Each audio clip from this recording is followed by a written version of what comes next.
In 1974, the gasoline crisis hit America head-on, and NASCAR was doing its part by reducing the length of races by 10%. So even though the Daytona 500 was recorded as the usual 200 laps, it actually started on lap 21 with David Pearson on the pole. Up the line, they're underway. The Daytona 500 is away, and Donnie Allison drops on the inside. He tries to pin George Fulmer. Don Allison leads a heavy charge into turn number 1.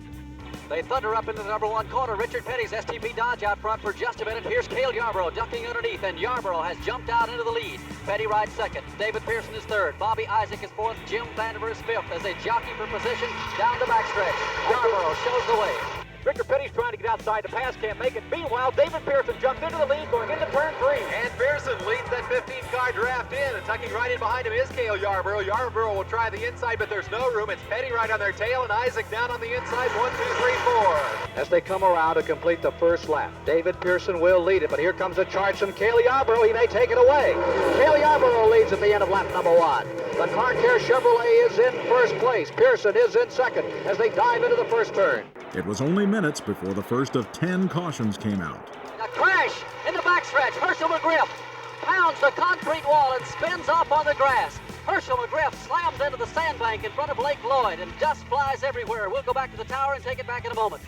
A bad crash on the backstretch. Caution is coming on the speedway. The excitement resumed on the restart. Richard Petty had started next to Pearson, and now the King got more involved. Here's Donnie Allison about to take the lead away from Cale Yarborough. Donnie goes down to the inside to take the lead. When he does so, he's dragging David Pearson and Richard Petty along with him. And as they hit this high bank east end of the speedway, David Pearson's in the lead with Petty in second. Pearson and Petty slingshot around the cars of Allison and Yarborough as they move through the high 31-degree banking up in lane 3. And as they come out this time, it's going to be Pearson, Petty, Allison, and Yarborough.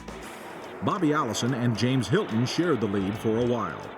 Bobby Allison is hooked up on a 2-car draft with James Hylton. There's another 2-car draft right behind him, putting Denny Parsons and Joe Mihalik together. They're running third and fourth as they move to Barney Hall at turn 1. A lot of the front-running cars a moment ago are now back in traffic, trying to work their way back to the front. And here's Mihalik blowing an engine, running fourth. He's out of control through the tri-oval. He tries to get it back. It's sideways momentarily. He holds on to the automobile. A plume of smoke follows car number 60, a yellow blue numeral car down into the first turn. Nearly everyone pitted during the resulting caution. After the restart, Pearson came back in.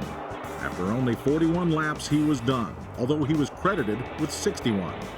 Here comes Rutherford. He's out front. Cale Yarborough's in second spot. Fulmer rides third, and what a charge Cale is putting on, and Cale's going to take the lead down the backstretch. Cale Yarborough drops down underneath Johnny Rutherford, now pulls out in front of him, and at the same time, George Fulmer passes Cale Yarborough. Into turn 3, George Fulmer out in front. There were a record 60 lead changes among 15 drivers, but that only included leaders at the start-finish line. In the early going at least, the 1974 race was one of the most competitive ever. Bob Burchan's spin through the infield and into the pits brought another caution. And on the restart, the last 2 500 winners, Petty and A.J. Foyt, gave the crowd a show. And on the break, the new leader is A.J. Foyt. A.J. Foyt drops the Chevrolet down inside of Richard Petty and takes first place as the field thunders into the first turn. What a charge by A.J. Foyt, kid, who started back in 35th position. He now rides on the point, but he is being pressured, and I mean pressured, by Richard Petty. Petty really closes on him, coming out of turn number 2. Stock rides in third spot. The Matadors in fourth. Donnie Allison is in the challenge with Benny Parsons for 5th position. Bobby Allison had kept up with the leaders, but his day ended when his engine expired. Somebody blew an engine back here on the back straightaway, just coming up with turn number 2. One of the cars let go, and he got into control. He got down to the inside of the speedway, doing a great drive of driving here. Bobby Allison's car let go up in the second turn, and Allison will be out of here. When Jim Hurtubise spun out, things slowed down again. The leaders in this race eventually included all the usual suspects, plus James Hylton, Cecil Gordon, Johnny Rutherford, Coo Coo Marlin, Darrell Waltrip, Richie Panch, Walter Ballard, Benny Parsons, and David Sisko. But from here on, except for 3 laps, the race was between Richard Petty and Donnie Allison. The first 3 cars breaking away just a little bit from the pack right now. It's about halfway through the back straightaway. It's going to be Donnie Allison moving out in front, taking the lead going into turn 3. as they come across the line this time. Richard Petty is locked up in a tight trap. Right on his rear muffler is Donnie Allison in second. Petty is in trouble. He's slowing down. He's coming out of pit road. He hit the brakes coming out of the turn. There's a plume of smoke behind the car. Coming out of pit road, Richard Petty is pulled in. They're stopping. They're checking the machine. The STP Dodge is on pit road. With 19 laps to go, a cut tire on the 43 Dodge appeared to give Donnie Allison an insurmountable lead. Bob Burcham kept running after his early spin, but now his engine let go. And let's see what happens here. The caution is out. This is the break out that Richard Petty was looking for. Here's Donnie Allison coming by sideways, and he blows a tire. Allison has blown a tire. He's almost in the wall. He is trying to get the car back. Allison spins. He's out of control. He slides into the infield. Petty's tire had gone out just before the pit road entrance, and he was able to make the change relatively quickly. Donnie Allison's luck was far worse. He had to limp all the way around on 3 tires. It took too long. The race was over. With 6 laps to go, Petty is in front. A.J. Foyt in second. It's Ramo Stott in third. Dick Brooks in fourth. And Coo Coo Marlin is running in fifth as they choo-choo train down into turn number 4.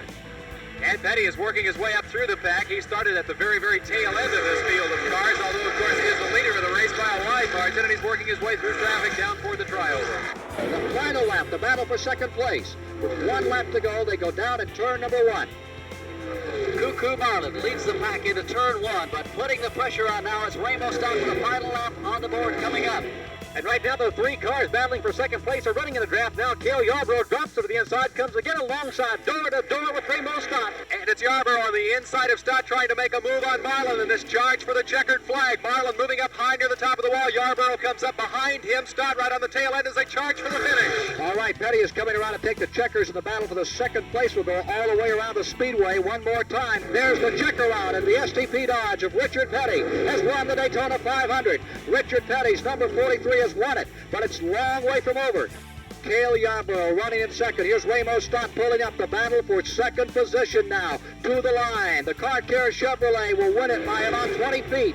Over Ramo Stott in third. Coo Coo Marlin will wind up in 4th position this afternoon in the car number 14. Richard Petty was the first to win back-to-back Daytona 500s. It was his 5th win and maybe his luckiest. As he said afterward, this is a hard race, and you have to be both good and lucky to win her. We've been both.